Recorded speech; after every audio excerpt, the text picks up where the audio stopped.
Hi, I'm Mary, Hi, I'm Myra. and this is the Housewife Did It True Crime Edition. We have a guest host today. This is my friend Myra. Hi. If you like our show, you can like, subscribe, share, follow, all of those things.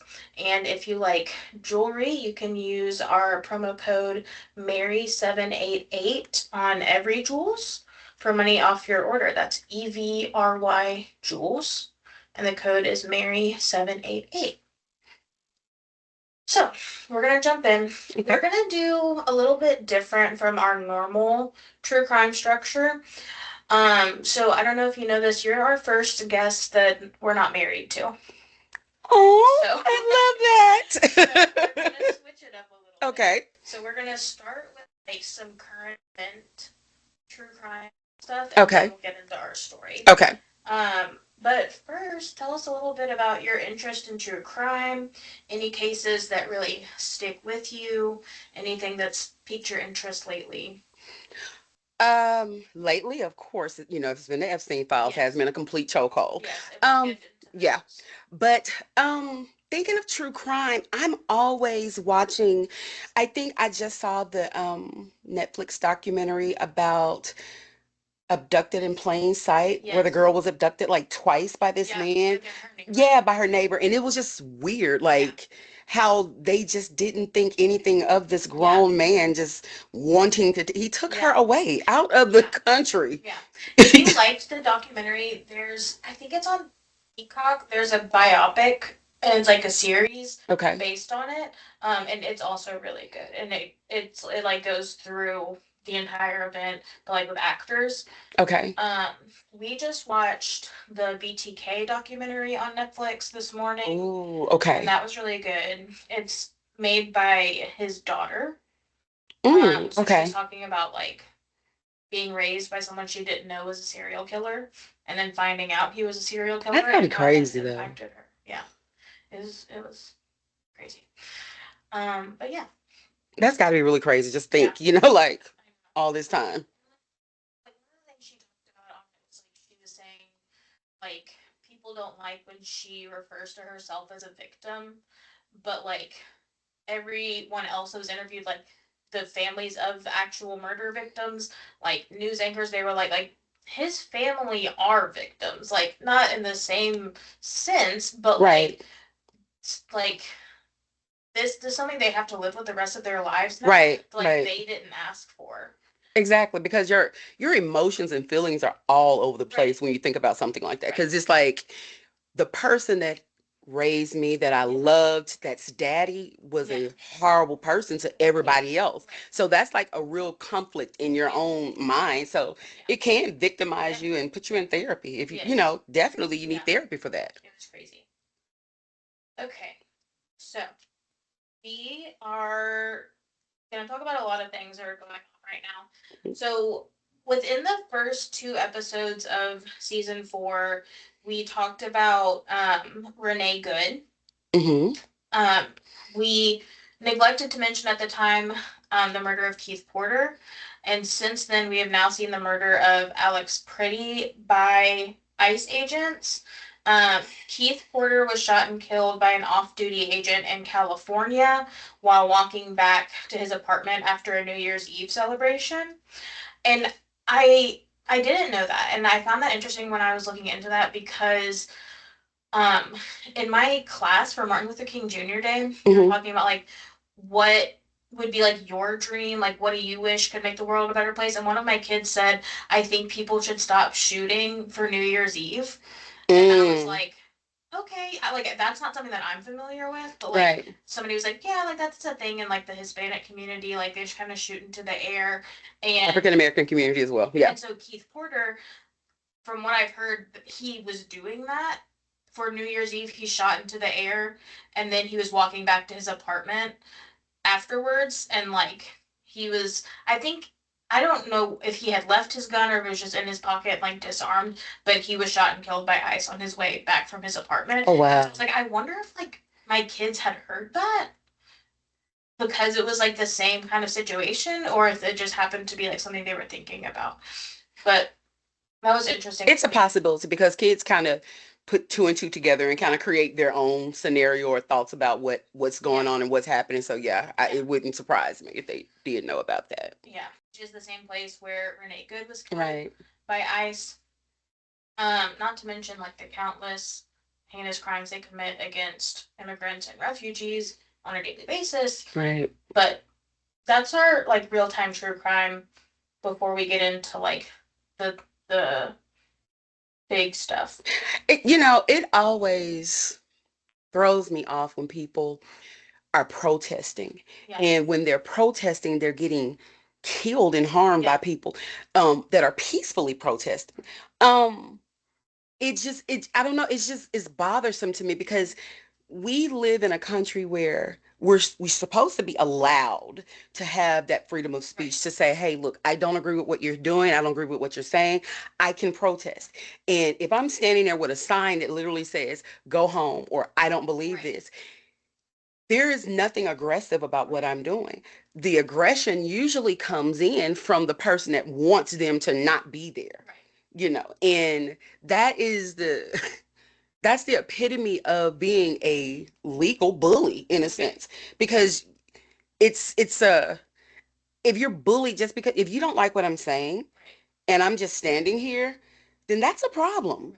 That's a real problem. Yeah. And a lot of people were saying like, well, like you can't defend Alex Preddy the way you defended Renee Good because like he was armed, he had a gun at the protest, and people were like, well, first of all, like that's his Second Amendment right, which has been like something that the right has Push pushed for so right. long.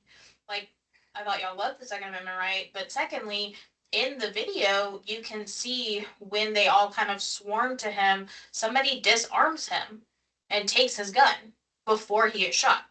So Why at the was he shot? time that he was shot, he wasn't holding or using a gun, but to just have it on his person is a right he's allowed by this country, as is his right to protest peacefully. So yeah, it's very frustrating, and like Katie keeps saying, like if you live in a place where the people's response to you being murdered is like, well, you shouldn't be doing this in argument with the country, then Right. like you don't have rights at all.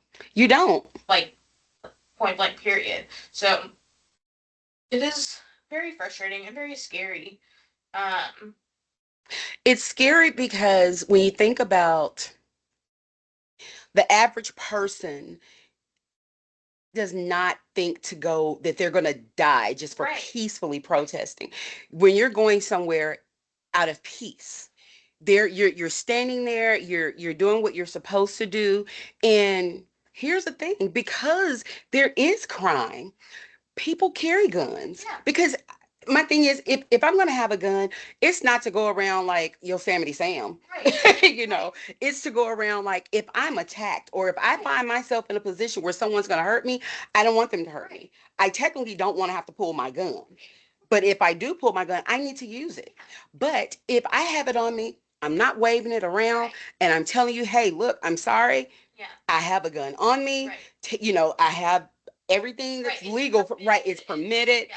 Everything. I'm sorry, I have my gun. I'm expecting to walk away from that. Right. I'm expecting to walk away with knowing that, okay, they may say, hey, you shouldn't have had it out here. That's not a good thing.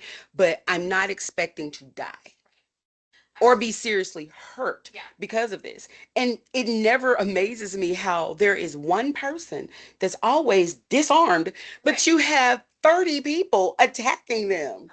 I don't understand that. Right. Like They couldn't. And if you're not fighting back, there is no reason why two, two or more right. officers should be holding you down. And then after you hold them down, you shoot it. Right. That's yeah. That's yeah. Today Show anchor and reporter Savannah Guthrie is missing. She is believed to have been abducted in her sleep from her Arizona home. She is 84 years old. She was last seen at her home in the Catalina foothills north of Tucson and was reported missing around noon the following day after failing to show up to church. So this has been like exactly a week now. Uh, she has physical ailments and limited mobility that require medication and can be extremely painful, but does not have any cognitive issues. But the family's plea is like she needs this medication to survive. She doesn't have it. And the longer she goes without it, she will be like in excruciating pain. On top of that, ABC Tucson affiliate KGUN received one of several ransom notes, Oh, wow. which was forwarded to law enforcement and is now being verified. At the time of this recording, an official motive is unclear, but several possibilities have been laid out, all involving foul play. Like they are certain that she was abducted and that it was like it's a dangerous situation. So one theory is like could be completely random, you know. Somebody broke into the home, took whoever was in there. Right. I think more likely to police is that this is linked to Savannah being someone in a high profile job. Specifically, what I've heard people say, and this is like unverified, but specifically what I've heard people say is that Savannah Guthrie not recently, but like at one point in time, had done like a full in-depth investigation and report on the Epstein files and Epstein Island, and she chose not to release it because of like fear of retaliation. And so people are speculating if this is kind of a and don't release it, like if it's because of that. Either way, her home is being treated as a crime scene. They said that what they found inside was very like suspicious.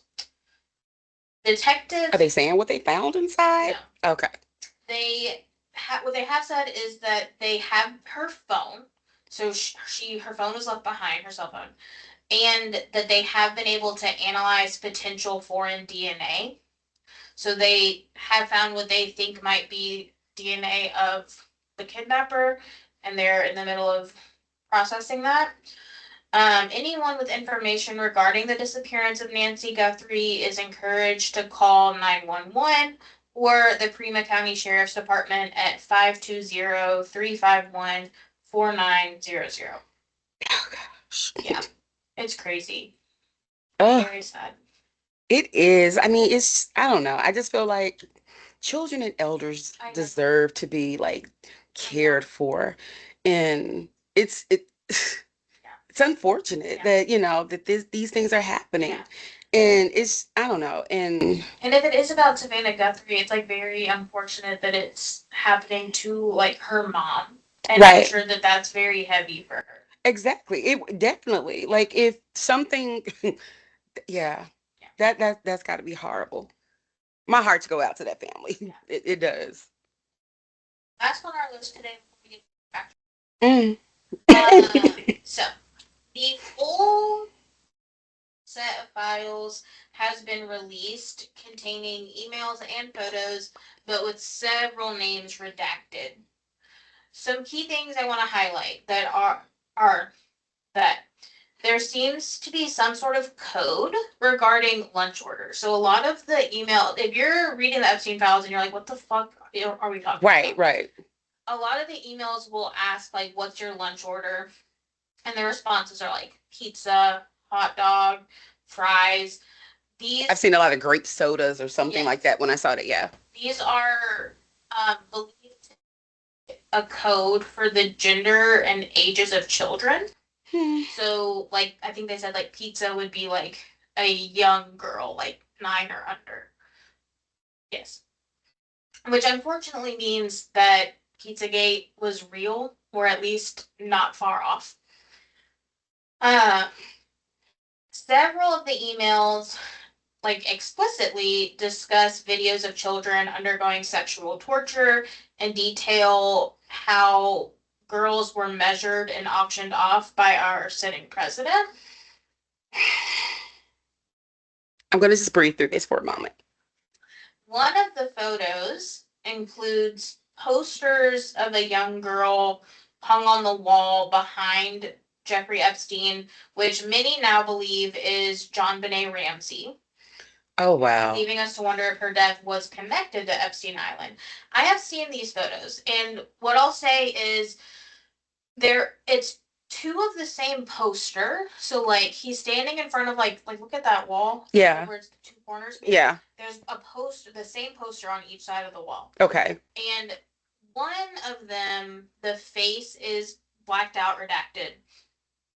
And the other one, I guess because of the angle of it, it isn't. But you really can't see any facial features because it's like really tilted to the side. Right.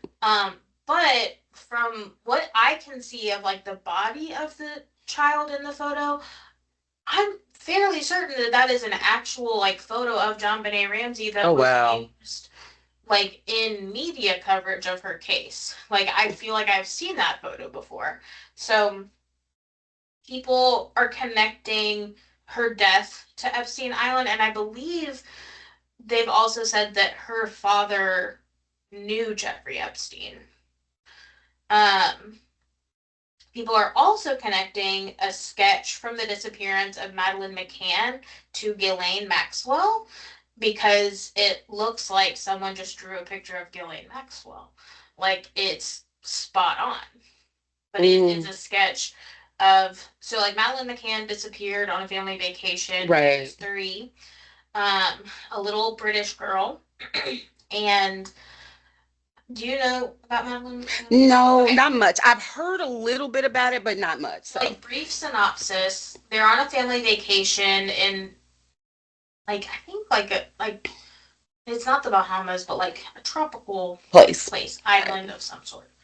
Um, and the family is on vacation with like some other families with similarly aged children, and they have like a condo that they're all sharing, but it's in like a complex of sorts.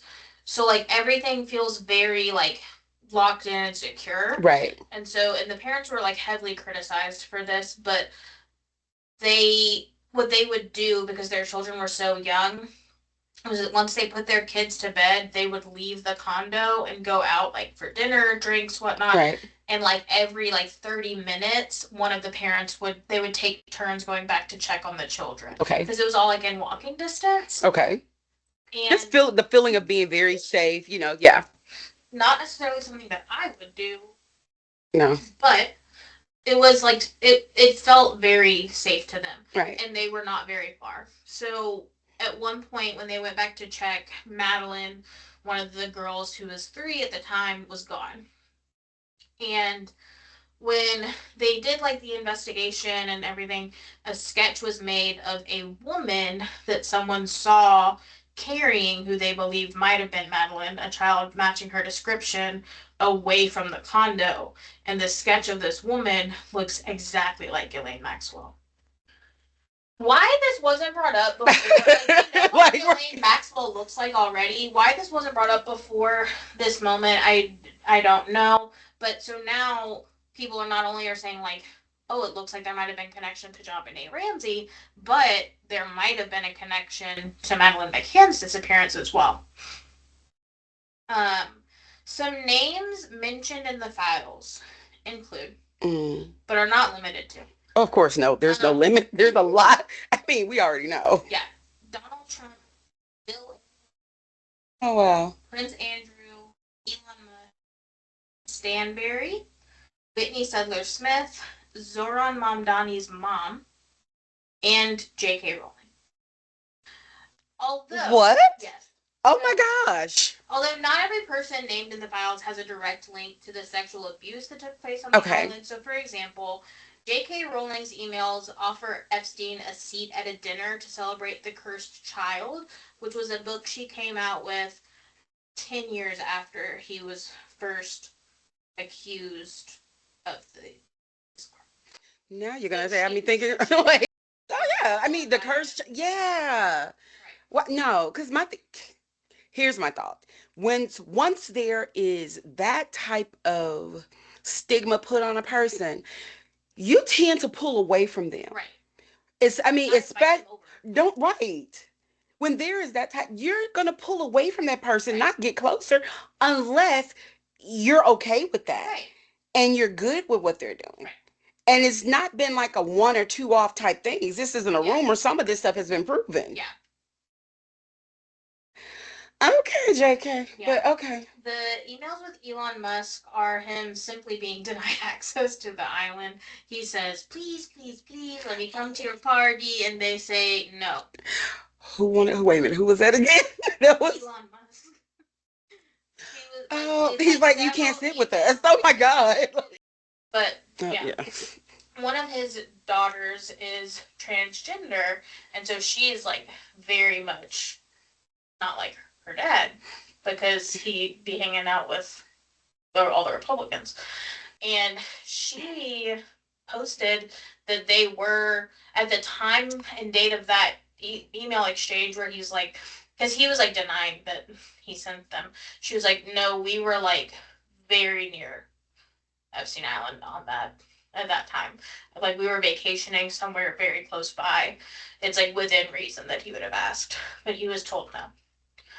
Um, You know, let's just be honest. Think about how Elon Musk kind of punked the first president, our current sitting president, up into getting him into parts of things, you know. So I feel like he knew that Elon Musk, even though he was gathering info. yeah, He was he's getting like, this is a intel. poser. Yeah. So he knew that. So like this is to show that like you might search names in the files and they come up, but that does not mean that they were there. So like Jon Stewart is mentioned because they were like, let's ask Jon Stewart to host this comedy special, and Jon Stewart was Right. like, on what planet? Right. I believe RuPaul was even mentioned because some of the partygoers were watching Drag Race at one point, and so it said like RuPaul's Drag Race in the files because they were watching it. You know, I oh my God, this is so crazy. But it does go to show you, like, right? I do. Like, but when you think about all of the names that are mentioned, you know, and I mean, of course, that's just like they have a group chat. And in the group chat, they're gossiping, they're talking about any and everybody. Yep. They're talking and they're saying whatever they're going to say. But, you know, it kind of goes to, and I know we talked about a little bit about like what Lizzo was saying. Yeah, that's Um, bullet point. yeah, like, you know, but well, I'll go ahead and let you get to Okay. it. Yeah. So yes, my question for you is gonna be like we went to a Lizzo concert together. Yes, loved it. So I was gonna ask you what you make of her video where she compares the Epstein files to the contact list of someone who has stolen an apple from Walmart. And here are my thoughts. And this is kind of what we were saying earlier. I do think I understand what she's trying to say. Right. So, like, as I just pointed out, not everyone noted in the files was implicated in child sexual abuse or even met Jeffrey Epstein. However, I think my thought is if those are the people she's talking about, I think she should have stated that explicitly. Like the metaphors and figurative language I think is where she's losing people. Mm-hmm. That like it's leaving it up for some sort of interpretation. Right. And I think that as a celebrity, someone who has like publicists, media specialists, and things like that, like you should know to be more explicit when it comes to things like that. And I think like I understand what she's trying to say, but then she needs to say like, for example, right, this person's name is listed, but that does not mean that they were involved. I think the comparison of how she was trying to put it was off. Yes. Because I mean, yeah, you're talking about an apple. No, let's talk about people. It's just like they're eating babies. Yeah. Right. So let's talk about that is just horrible.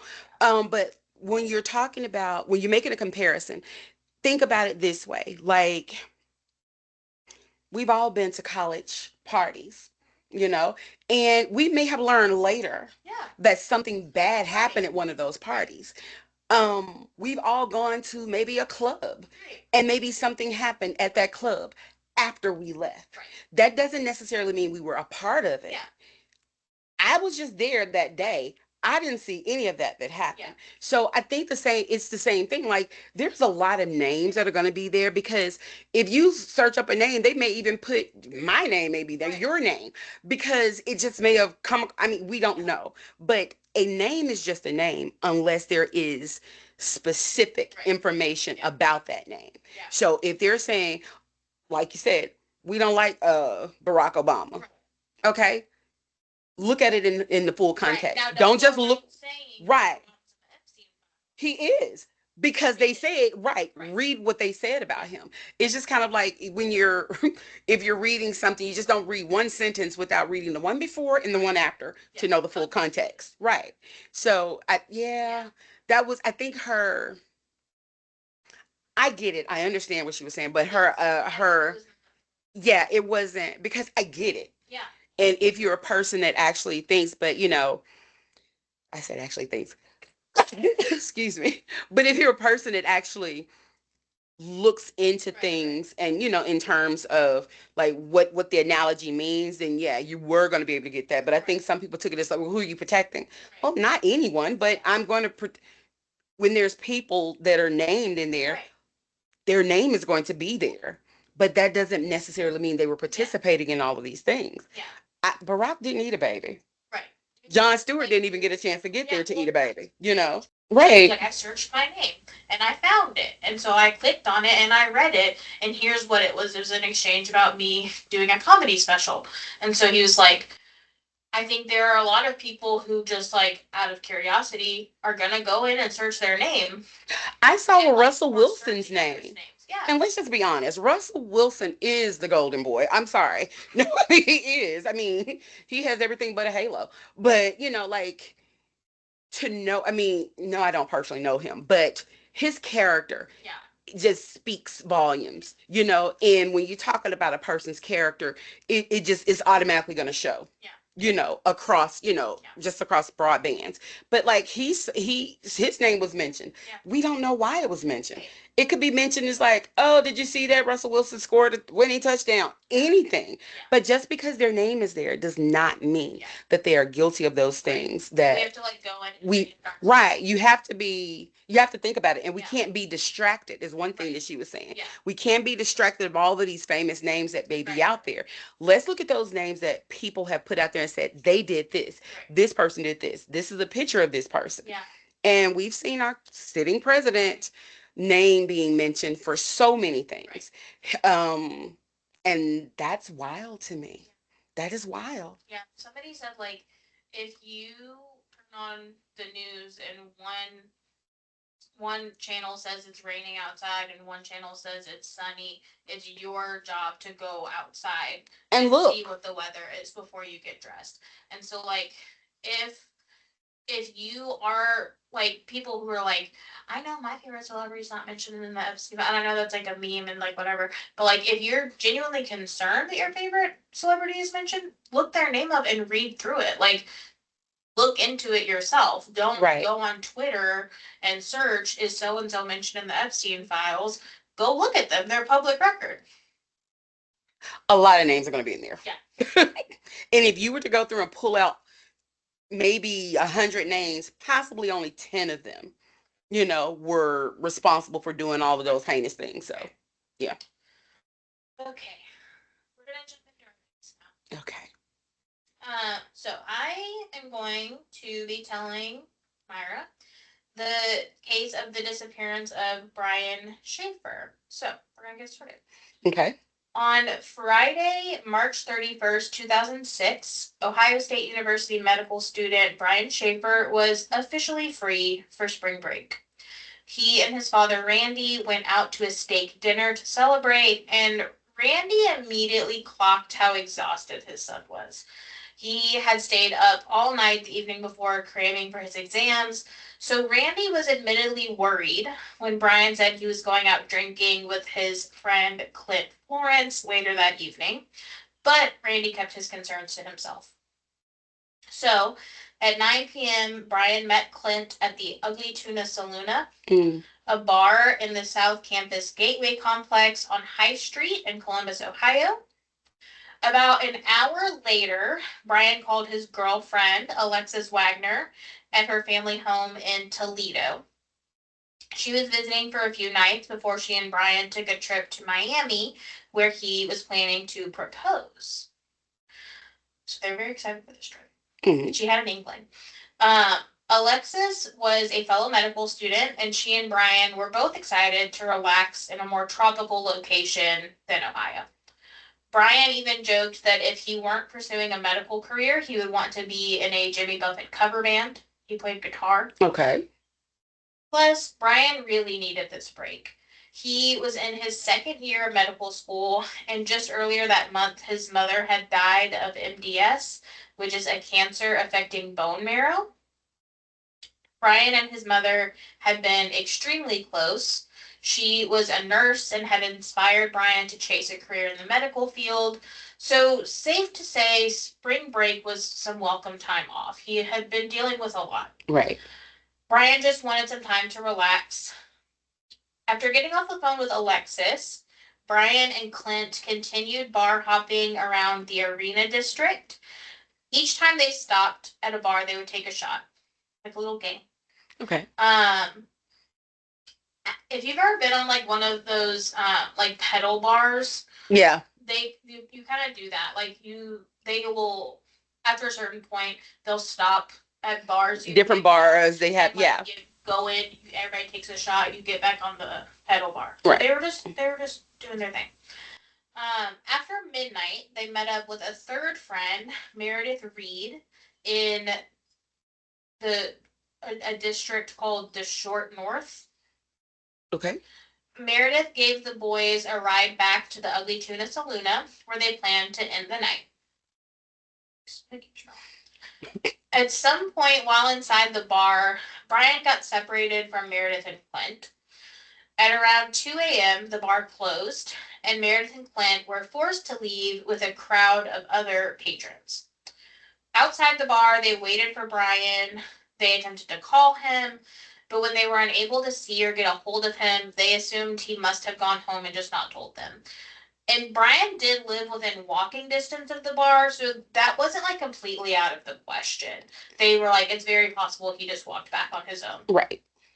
For the following 2 days, Alexis and Randy also tried to call Brian, but could not get him on the phone. At one point, Randy wondered if Brian might be pulling some sort of practical joke, as it was April Fool's weekend. They also believed it was possible that Brian was really hungover and was choosing to sleep in over the weekend. They weren't like immediately alarmed that he wasn't answering their calls. Okay. But on Monday morning, Brian and Alexis were scheduled to fly out to Miami, but Brian missed his flight. And this was a wake up call for Brian's family and friends. They found it extremely unlikely that Brian would have missed this flight, as it had been a gift from his mother. Mm. Alexa's girlfriend and Randy connected with one another, and after quickly convening with more of Brian's loved ones, they realized that no one had heard from Brian since he got separated from Meredith and Clint at the bar. Okay. At this point, his loved ones decided to report the 27-year-old missing to Columbus police. Police checked all of the nearby hospitals and homeless shelters, but could not find Brian or anyone matching his description. They felt like Brian would typically be a risky target for foul play. He was 6'2", and he was like fit, like he worked out. But if he had been heavily intoxicated, he may have been at a disadvantage for mugging or some type of attack. The investigation began at the Ugly Tuna Saloona. That name. Being in a college town and a high crime area, the Gateway building, which housed the bar and other businesses, had installed a number of security cameras. And when I say a number of cameras, this shopping center allegedly contained more CCTV cameras than the cities of Cincinnati, Toledo, and Columbus combined. Oh, wow. Okay. Police were able to acquire and review the footage, which they hoped would point them in the right direction. And instead, it only built up more questions. On the footage, investigators were able to see Brian, Clint, and Meredith go up the escalator leading to the bar at the time they were beginning their final round of drinking. Okay. Which was like 1:15 a.m. And I want to pause for a moment and kind of explain the setup of this bar entrance. Okay. Okay. So there is a set of escalators. Okay. And that is basically all you can see on the CCTV footage. It looks almost like a mall. And the closest thing I can compare it to is the shopping center my sister had on her college campus at UT. I went to a small private college, so we didn't have anything like that. And you went to an HBCU. Yeah. We did not have, no. Okay. Stairs. So, Stairs. Right. So the thing I'm thinking of when I went to visit my sister in college is there was a shopping center that had like a parking garage. And there were some fast food restaurants on that floor. There was like a Bojangles. Then you could go up the escalators, and there was like a Walmart and a Publix. Okay. So this would be bigger than that because it had like a bar and other businesses. Okay. But almost kind of like, I would think almost like the underground in Atlanta, if you've ever been there. Yeah, because they kind of have like, yeah, you just have multiple things. Yeah. On the CCTV footage, you can see the escalators, like ones that go up and down, and some hallways, both upstairs and downstairs. But can you can't really see the businesses themselves. So the entrance to the Ugly Tuna Saloona was just out of sight of the cameras, right at the end of the escalator that was going up. So like okay, so it's kind of like escalators, maybe the entrance right here, and the camera only kind of zone right here. Yeah. Okay. So, um, so if anyone was gathered outside of the bar, you would be able to see them, but you cannot see the door to the bar. So police located Brian in the footage after seeing them enter the first time at 1:15. Police located Brian in the footage again about 40 minutes later, talking to two women outside of the bar, and then walking away off camera back into the bar. At closing time, like there certain he walked back into the bar because of how the camera is set up. Okay. There's nothing else on the other side of the camera. Okay. At closing time, they watched carefully as a crowd of patrons, including Clint and Meredith, exited the bar, but they did not see Brian. They combed back through the footage, frame by frame, and Brian did not appear leaving the Ugly Tuna Saloona. So what was that the only way he could have exited, by going back up the escalators? Okay. So they were able to match up every other patron who entered the bar that evening, leave the bar at some point before closing, except for Brian. So they're like, he didn't leave, at least not out the front door. There was a service door off camera in the direction, like on the other side of the bar. So it is possible he could have left through the service door and he would not have been caught on camera. However, the service door was not necessarily open to the public. So, like, it's unlikely that he would have opened that door. Like, it's like the kind of door that when you're in a business and you see that kind of door, you're like, I'm not supposed to open that door. Right. Employees only. It's like, right. Yeah. Probably had an alarm on it. Right. And it led to a construction area. Like a heavily under construction area. The layout of the construction zone was complex and messy, and police believed it would have been difficult for someone to navigate it sober, let alone with the number of drinks Brian had taken at that point. So they were like, if he came out this way and he went through this construction zone, he would have like gotten lost. Like it would have been like a labyrinth for him. So they felt like it was unlikely that he went that way because they Did they probably would check have that way? found him. Yeah, so they did. Okay. Um, there were cameras in that area as well. One of them panned back and forth across the area, so it wasn't like still in one spot. And the other one was operated manually. So it is possible when they combed through that security footage, it's more possible they would have missed him than like from the front entrance. Like it is possible he went out there and made it through the construction zone and they just didn't see him. But they felt like they would have found some evidence of him being out there and they did not. Oh, Um, look. yeah. But yeah, that's okay. They also wondered if he may have changed while inside the bar and left in different clothing. Possibly it was something obstructing his face. But even after checking cameras from the nearby businesses, there was absolutely no sign of Brian after 2 a.m. And it was almost as if he had disappeared inside the bar. Hmm. So they began to search the surrounding area. Officers and police dogs searched the streets, dumpsters, and other waste containers and asked residents in the area if they had seen Brian Shaffer. They hung flyers up around the area featuring a photo of Brian and of his Pearl Jam tattoo on his upper right arm. Pretty distinctive tattoo. Yeah. They also noted that he had a distinctive fleck in one of his irises. I look, you got to put out anything you can, but I'm not looking people right in their eyes. Right. Like, and I'm looking. Right. That's just right. Like, there's a fleck right Yeah. there. Right. No. Police were granted permission by the city of Columbus to enter the sewer systems and search for Brian there. When they looked at Brian's apartment, they found that his car was parked outside and everything inside seemed to be in normal order.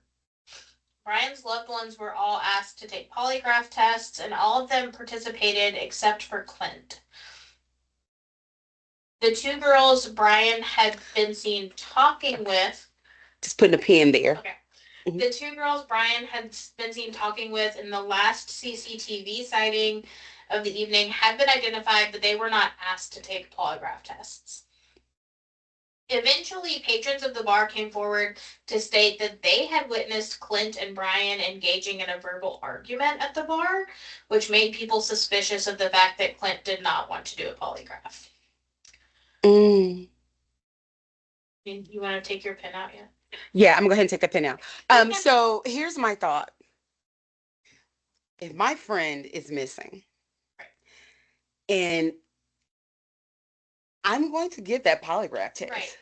I'm going to be on foot. That's just kind of like me stealing your cell phone with my hand in my pocket and ask you, girl, I don't know where your phone, and asking you. It's like, that doesn't make sense to me. Yeah. Like, and part of me feels like I just don't feel like they checked that area in the back Yeah. as good as they say they Yeah. did. Because here's the thing, if it's so elaborate back there and there's all this construction, he could very well have been lost. Yeah. And there are certain ways that you can look. But it's like you're talking about, oh, there would have been evidence of him being back there. What are you looking for? Right. Like footprints. And if we're possibly, did you take overhead of the area? Did you see anything overhead? And again, Clint, why would you not participate in this? And you're angry. You're angry at your friend. You guys had an argument. It could have been one of those drunk arguments, like blah, blah, blah, whatever, whatever. But my thoughts are this many days later, like, I would think, yeah, okay, well, now I'm feeling bad because me and my friend got into an argument, but he's missing. I need to do whatever I can to help people find them. But I'm saying, no, I'm not going to do a polygraph test. Right. There's something not right about that. Yeah. And then those two girls that he was talking to, who were they? Right. I just feel like everyone who came in contact with him should have been taking a polygraph test. I think it's crazy that they didn't even ask those. It's crazy because they should have, right? Okay. Let's Pretty soon, Brian's disappearance was blasted on the news and media outlets. Flyers were posted, and a tip line was set up. Tips would come in constantly, but none of them were panning out. At this point, police had searched miles around the area in every direction and still had no trace of Brian. They began to wonder if Brian was a missing person who did not want to be found. While he seemed to have been carrying on as normal, it was no secret that the death of his mother was hard on him. Some people wondered if he quietly slipped away to grieve, but as more and more time went on, it seemed unlikely that he would have voluntarily left. There was some speculation that if he had wanted to disappear, he may have brought in a trusted co conspirator to help him go off grid, someone Hmm. like a close friend or former roommate like Clint. So maybe that was why Clint had refused to take a polygraph test. The only hang up, That, yeah, yeah, but it's kind of and so maybe he did help him out that backdoor construction zone to help him possibly. disappear. But He was my about thought to get is engaged, though, am I right? right, yes. I would think Only that, 3 days away from proposing. right. So my thought, I mean, I feel like if you, I mean, you were going to propose. It Right, wasn't like you were getting married and saying, I'm getting cold feet and I don't want to do it and I'm going to right, run away. You were about to make this right, decision that you want to spend the rest of your life with this girl. So why would you not show up? Why would you not be there?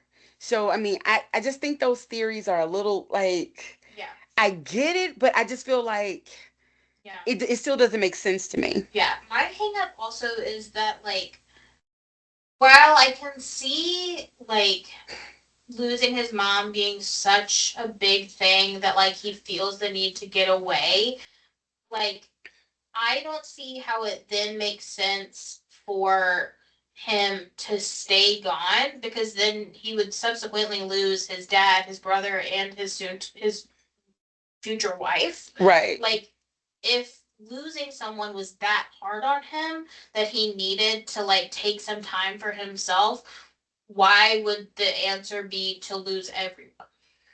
And why not inform someone? Right. And because, I mean, I get that. Like, if this was hard, but my thoughts, it's kind of like, you know how, like, you can have multiple emotions at one Yeah. time. Um, but at the same, it's like, you're ready to move on and start a life with Yeah. someone else, but you're grieving someone else. Right. I just don't see those two. I don't know. It just seems weird to me because I feel like if you're grieving, you're just you're moving on with your life. That's what you're doing. You're moving on with your life and in a way, but you're not, yeah. So I feel like that theory is like, yeah, we can't even worry Yeah. about that. I don't think he's somewhere grieving and it Yeah. took him that away Right. like that. I just Right. don't feel that. Like there had to be foul play He because didn't you get just, yeah, dark. it's Like, right. I Like, feel like something happened after that. he's been in a bar drinking. Him and his friend just had an Yeah. argument. He may have walked away like, I don't want to be bothered. I don't Right. want to talk about it right now. He could have walked away. Something happened to him. Yeah.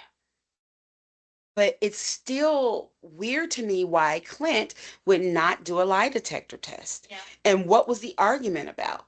Yeah. Was the Maybe it was I mean, about was the argument about, hey, look, I need to disappear, right. and his friend is saying, hey, look, you don't need to do that. Yeah, You that's need a to. bad idea. That's the right. Like, no, girlfriend, like, try something else. Yeah. We can get through it together. And he was like, no, I'm not gonna do it. But I don't know. But I just feel like Clint. I don't know. That's all. It's all weird. Yeah. Like he should have said something. Yeah. Yeah, but it's just weird Like that's weird. Do we not know more about that? Like, why are police not pushing more on that? because he's on Epstein Island. That's Uh, why. for months after he disappeared, his girlfriend, who I can't name, Right? A. um, continued to call Brian's phone every night before going to sleep. Usually, her calls would go straight to voicemail. However, one night in September, the phone rang. So his girlfriend kept calling it that night, out of hope that Brian's phone was back in use, but it was never picked up. Singular, Brian's cell phone provider, said it was most likely a computer glitch and it did not mean that Brian was using his phone. However, they were able to ping it off of the closest cell tower, which ended up being in Hilliard, Ohio, which is about 14 miles northwest of Columbus. So, not where he last was seen. This would imply that Brian, or at least his cell phone, made it a little ways away from the Ugly Tuna Saloona at some point after he was last seen on the CCTV footage, but they didn't follow up on that. That's all we got on that. Like, why? Go to Hilliard, Ohio. Did they not go to Hilliard? I mean, is there water that goes through? I mean, Right. something like if my cell phone pings that I'm look for me, Right. go Like, there. they just keep saying like. And how are you following up on the tips? Are you contacting someone? I mean, because here's the thing. I get it that because when you said singular, that lets me know that that was a while ago, and I know, but I feel like I mean, were you not able to pinpoint it to an exact Right. location Right. and even check out that location? Yeah. Ask around, why, hey, were there cameras there? Were there, Yeah. because It's Google been. Earth has been here for a while, so. I don't know that they could pinpoint it that exactly, but to me, like 14 miles is like significant. Like, I know that's not a lot, but like it's significant enough in a missing persons case that like I would want to know how his phone ended up there. And when you think about when you estimate 14 miles, that's maybe like where from That's here in here like to, Tipton County. It's or like an hour. right, Yeah. So maybe Jackson, Tennessee, yeah, because that's like that's big distance. 45 minutes to an hour is Right. not that it's not that far of a distance for you Right. to be. I mean, Right. you're talking about in the same state. Right. you know, Go look. go look. Yeah. Several people tried to garner attention to help find Brian. Brian's father, Randy Shaffer, hired a psychic who told him that Brian's body could be found in the water near a bridge pier. Mm. Randy and Brian's brother Derek and some other community members bought waders and began searching along the shores of the Olentangy River. Olentangy River, I don't know if I'm saying that right. Okay. Which flows through Columbus and near the OSU campus, but they found no trace of Brian. Well, could his phone have taken it all the way? Right. Yeah, I mean, Phone float that way. Didn't like have it pinged because it was live at some point. I don't know. Even Eddie Vedder, the lead singer of Pearl Jam, stopped a concert to ask for tips in Brian's disappearance. oh, One theory that really stuck out to the true crime community and continues to stick out to them was that Brian's death could be linked to the smiley face killer. ooh. So, have you heard about the theory of the smiley face killer or killers? So, okay, killers is what, yeah. So that's weird to me. Yeah. I did do some research, a little bit of research on them, and that's odd. Yeah. And very creepy. Yeah.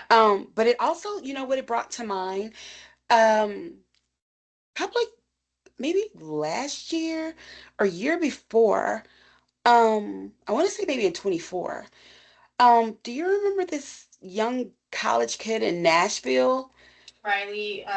I can't remember his I don't name. remember his last name. It was Riley something. He disappeared after like a night out with his friends. Yeah, yeah. So I thought about that when Yeah. it came to that also.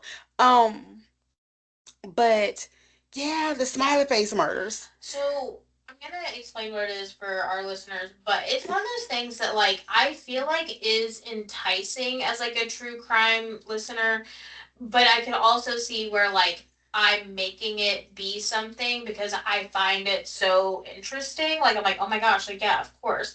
But like it's very possible it's not real. But so this is a theory that is centered around the murders and mysterious deaths of at least 45 young men found in bodies of water across several Midwestern American states. ranging from the 1990s to the 2010s. Oh, wow. Big. Yeah.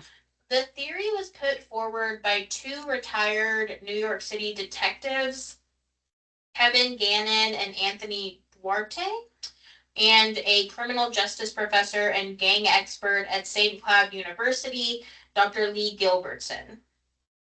They believed that the deaths of these men were not accidental drownings, but were actually conducted by one or multiple serial killers, which were later dubbed the smiley face killers. Part of the theory is that after each of the alleged murders, a smiley face had been spray painted near where the bodies were found in at least 12 of the cases. Mm. Another thing that draws people to believe in this theory is that many of the men they link to the smiley face killers are said to have drowned, but not all of them have water in their lungs in their autopsy. Despite skepticism from law enforcement, this is a widely held theory among true crime fans in the US. Kevin Gannon even wrote a textbook case study on the theory called Case Studies in Drowning Forensics. In 2017, Gannon and Duarte were continuing their own investigation, examining evidence going back to the late 1990s, attempting to prove a connection between the deaths of all of these college-aged men found in 11 different states. So when I was reading and listening about those smiley face murders, they were talking a little bit about those the men and young, the college age students, that there was something that they all had in common, that they were all like pretty wealthy, kind of popular guys on campus. But that would really suggest that someone, it couldn't have been one. It had to be a network of people. Um, right, that is watching and purposely going after certain, these type of people, and probably someone who may be close to them, because you would have to be in the inner circle to know that, oh, they're well to do, they're very popular, they're well liked, that type of thing. Yeah. So my idea, if I'm to believe in the smiley face killers theory, is that it's almost like hiring a hitman. And like I've heard this theory floated around that, and I'm gonna get into it, but like that they do target these specific men, and that like people, the smiley face is like a sign to show that they did it, almost. We'll see. But what's the purpose of the smiley face? I feel like it has to be something, like it. That's, I mean, of all symbols, you chose a smiley face.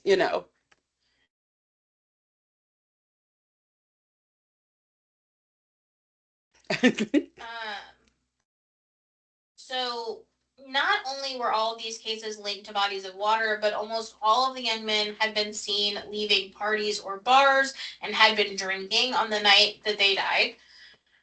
They believe that these young men were murdered, and then that their murderer or murderers tagged an area nearby with distinctive smiley face graffiti. They have also found other symbols they have connected to the murders, but they will not release what they are for fear of copycats and not wanting to alert the suspects. Part of the theory also is that this is not a singular killer, but instead a network of killers. So some people believe that it's almost like a set of hitmen found on the dark web, and that they then spray paint whatever the symbol is, smiley face or whatever these other symbols are, as a way of showing like I did it, So, to the people who paid them. question.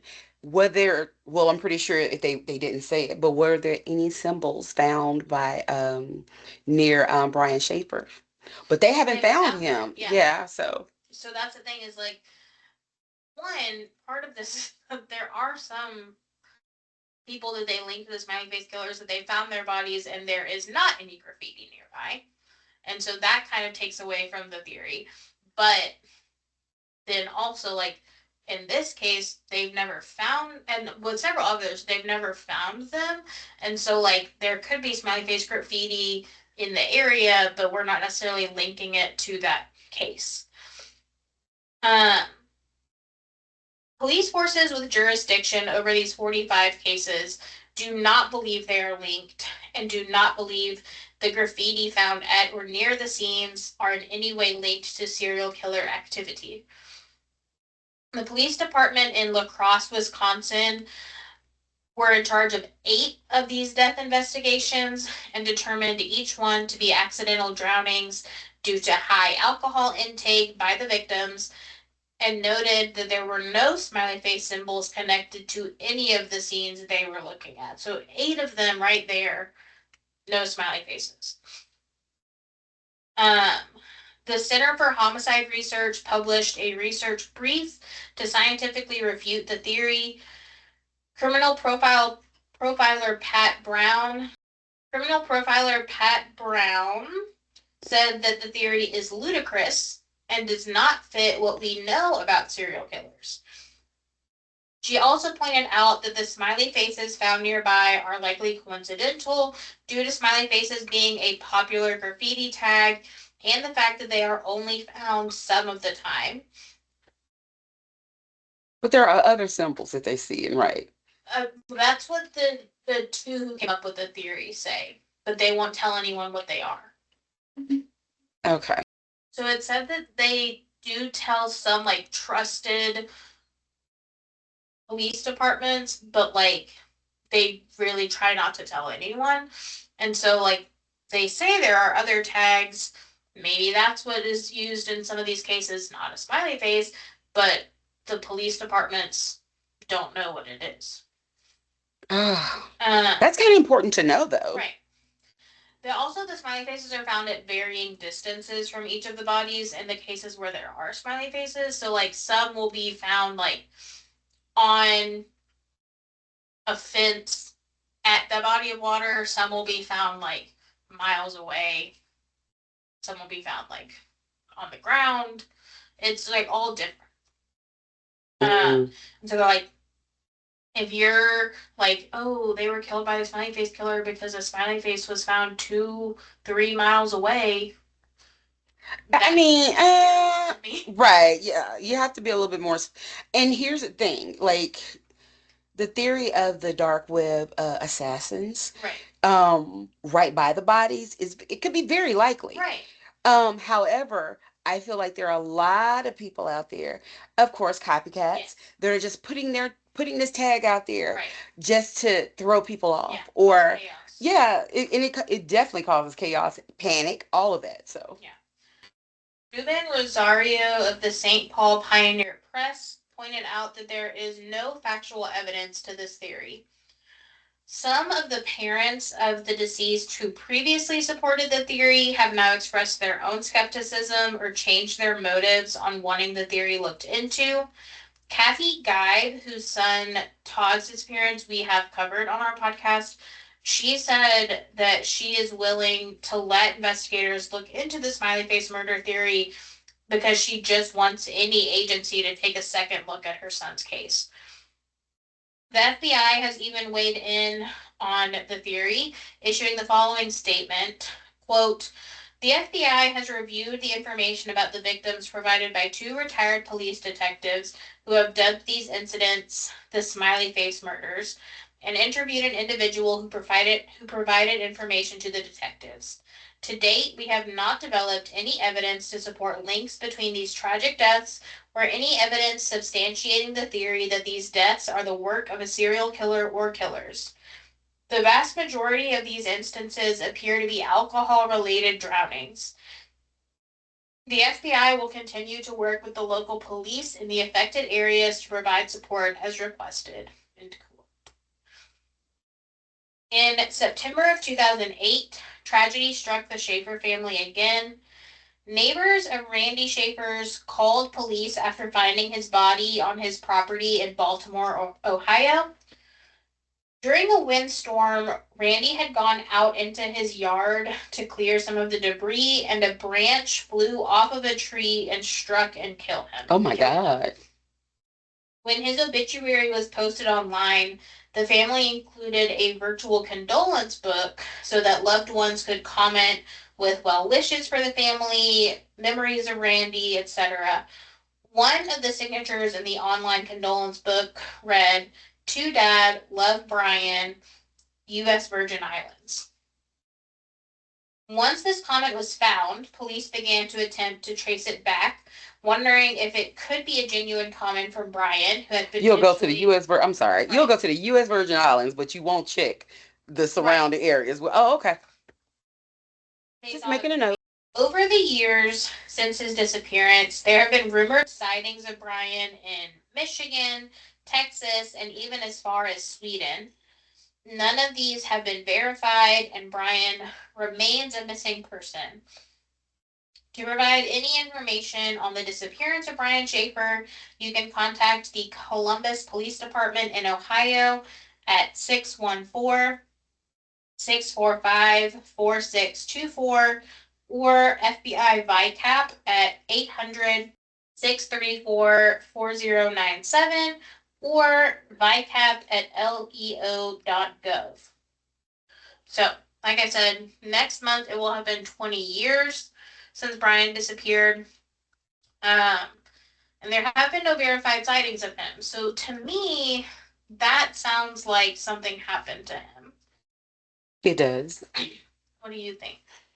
Ah, there's just so many loop left open things because I feel like they didn't follow those leads. I mean, and I can't help but to go back to I'm looking at the positioning of the cameras because I started thinking like you're talking about the escalator here, the door here, there's only one way he can go. But are there cameras on this side? Are there cameras facing this way? Because if there was space where you couldn't even see the door, he could have very well just walked straight across. Right. Was there another exit Right. over here?